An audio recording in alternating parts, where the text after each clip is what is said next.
Halo guys, sesuai prediksi saya di video yang sebelumnya, pada tanggal 6 April saya bilang menjelang lebaran harga emas akan naik. Waktu itu harga emas berada di 1730-an US dollar per troy ounce. Dan setelah saya upload videonya, besoknya emas naik. Kalau kamu lihat grafiknya ini, bahkan emas itu sempat berada di angka 1790-an US dollar per troy ounce. Dan per hari ini pun pas waktu video ini saya buat sempat terkoreksi ya di 1770-an US dollar per troy ounce. Dan menurut kamu apakah betul beli emasan kecil-kecil tadi di bawah 1 gram adalah pilihan yang tepat untuk investasi? Bagaimana penjelasannya? Tonton sampai selesai.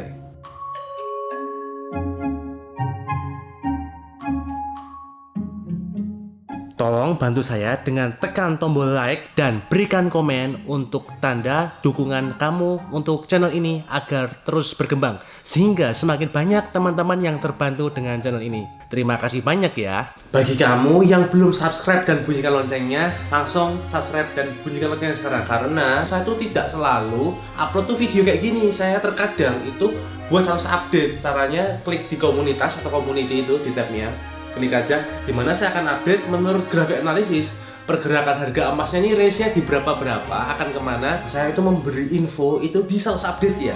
Jadi bagi kamu yang belum subscribe dan bunyikan loncengnya, langsung subscribe dan bunyikan loncengnya. Sudah menjadi kebudayaan di negara Indonesia dan negara muslim lainnya kalau ketika lebaran itu berbelanja emas, dan sudah menjadi kebiasaan atau buyer behavior ketika dapat THR atau gaji ke-13 dibelanjakan emas atau diinvestasikan ke emas. Nah, mengapa hal itu dijadikan budaya? Mengapa menjadi budaya? Karena ketika orang membeli emas dan merasakan profit atau keuntungannya, dia menjadi yakin bahwa besok lagi ketika THR saya belanjakan lagi aja THR saya untuk diinvestasikan ke emas, karena ya tiap tahun naik. Dan mengapa kok investasi emas ini menjadi budaya?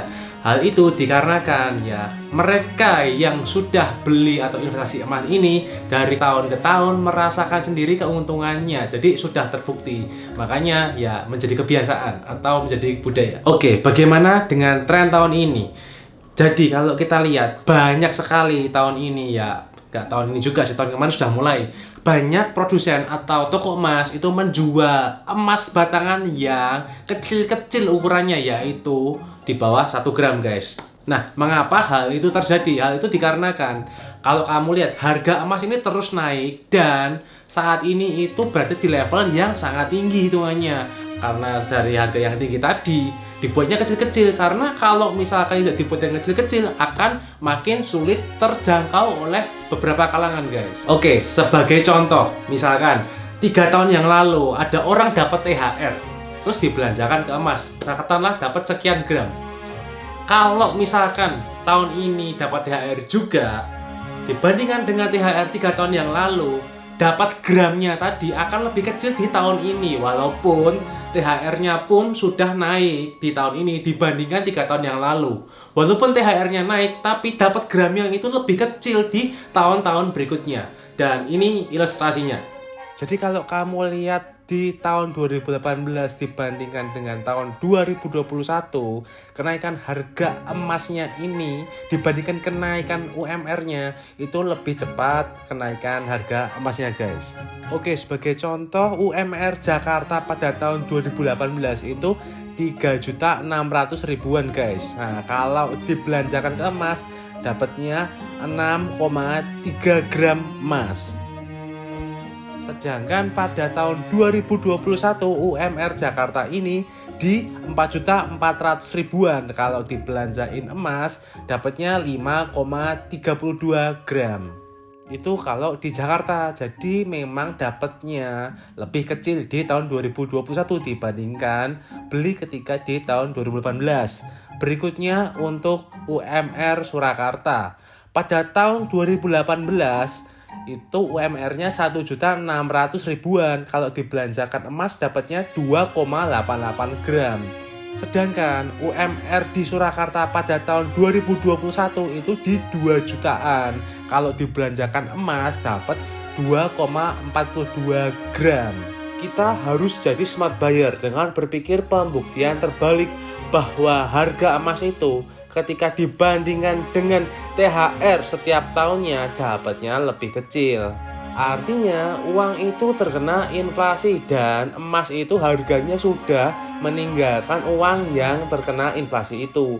Berarti investasi emas itu sudah terbukti dari tahun ke tahun menguntungkan. Itu namanya pembuktian terbalik. Bahwa dengan uang yang sama tapi dapat emasnya lebih sedikit adalah bukti real dari inflasi. Dan kalau kamu lihat, walaupun THR-mu naik tadi dapatnya tetap lebih sedikit emasnya. Nah, apalagi kalau THR-mu itu nggak naik, guys. Dan tadi saya sempat bilang ada emas batangan yang mereknya itu potongan jual belinya rendah. Jadi walaupun kamu misalkan nunggu nabung sampai 1 gram itu sudah rendah, yaitu 20.000. Nah, tapi jangan salah, ada merek-merek tertentu yang 5 gram kepingannya sampai bahkan 25 gram itu potongannya tetap tinggi. Jadi kita harus benar-benar pilih produk yang potongannya ringan dan kita harus benar-benar tahu potongannya berapa persen. Cara berpikirnya harus kita buktikan terbalik lagi bahwa mungkin gak sih dalam 1 tahun atau beberapa tahun emas yang kita beli itu bisa harganya naik ke sana. Contoh, katakanlah kamu misalkan beli emas yang potongannya itu tinggi, katakanlah potongannya di atas 5%. Artinya misalkan dalam setahun ke depan harga emasnya nggak naik sampai 5%, artinya ya dalam setahun itu kamu nggak bisa untung. Apalagi kalau misalkan kamu belinya emasnya yang potongannya lebih besar lagi, misalkan sampai 10%, ya kamu harus nunggu emasnya naik 10% dulu baru kamu bisa untung, guys. Nah, potongan yang tinggi tersebut itu tidak fair untuk kita karena kita akan semakin sulit untung. Itulah pentingnya, kita harus tahu potongannya berapa sih, berapa persen sih, harga buybacknya sesuai nggak sih, gitu guys. Dan ingat, beberapa produk tersebut potongannya itu belum include atau belum termasuk dengan pajak dan biaya lainnya. Jadi kalau sudah lihat ilustrasi tadi, kamu sudah tahu kalau THR-nya itu naiknya kalah cepat disalip sama kenaikan harga emas. Naiknya tetap lebih cepat harga emasnya dari tahun ke tahun, guys. Dari data tersebut dapat kita lihat sudah terbukti bahwa kebudayaan orang zaman dulu menyimpan emas adalah kebiasaan atau budaya yang sangat tepat, guys. Tapi ingat guys, tetap pada rekomendasi saya di video sebelumnya, video yang ini. Kalau kamu belum nonton, nanti akan saya taruh link di deskripsi. Di video tersebut intinya saya bilang bahwa kalau kamu membeli yang kecil-kecil itu ada syaratnya, guys. Yang kecil-kecil yang saya maksud adalah di bawah 1 gram. Dan bagi yang ingin membeli emas kecil-kecil di bawah 1 gram ini, itu dikategorikan menjadi 2. Yang pertama, kalau tujuannya untuk investasi, beli emas kecil-kecil di bawah 1 gram, ya ini tidak saya sarankan. Karena apa? Karena potongannya itu makin kecil makin besar, guys. Padahal kita kalau mau investasi kan pengen apa? Pengen profit, pengen untung, pengen yang paling maksimal untungnya. Jadi pilih yang 1 gram minimal. Karena kalau aku beli kecil-kecil nanti potongannya besar, untungnya lama, guys. Tapi hati-hati, walaupun kamu sudah nunggu sampai misalkan terkumpul uangmu 1 gram, kamu mau belanjakan emas batangan yang 1 gram, ada beberapa merek yang potongan jual belinya tinggi walaupun 1 gram.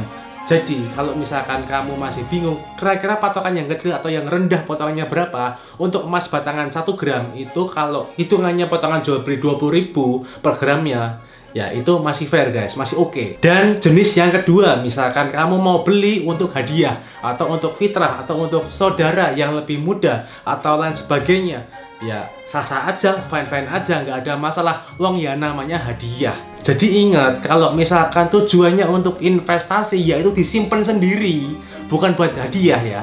Ya jangan beli yang kecil-kecil, untungnya nanti itu kamu lama. Karena apa ya? Potongannya tinggi jual belinya. Jadi kamu harus nunggu emas ini naik tinggi tadi baru kamu bisa untung, guys. Dan jenis yang kedua tadi, untuk hadiah atau fitrah membeli yang di bawah 1 gram itu lebih tren untuk saat ini daripada kalau zaman dulu. Zaman dulu itu masih misalkan ngasih fitrahnya dalam bentuk uang. Karena kalau sekarang ini misalkan ngasih fitrahnya dalam bentuk emas kecil-kecil di bawah 1 gram, ini akan menularkan kebudayaan, yaitu mulai berinvestasi sejak dini. Jadi uangnya ini nggak ditabung di bank, tapi ditabung ke emas. Jadi sebelum membeli, kamu harus tentukan dulu kamu tipe yang mana, mau buat investasi disimpan sendiri atau untuk hadiah ke orang lain, guys. Dan kalau kamu jenis kategori yang kedua, yaitu ingin beli emas kecil tadi untuk orang lain untuk hadiah, itu ada tipenya. Karena yang kecil di bawah 1 gram itu ada yang lucu-lucu atau misalnya yang kartun-kartun gitu yang disukai anak-anak.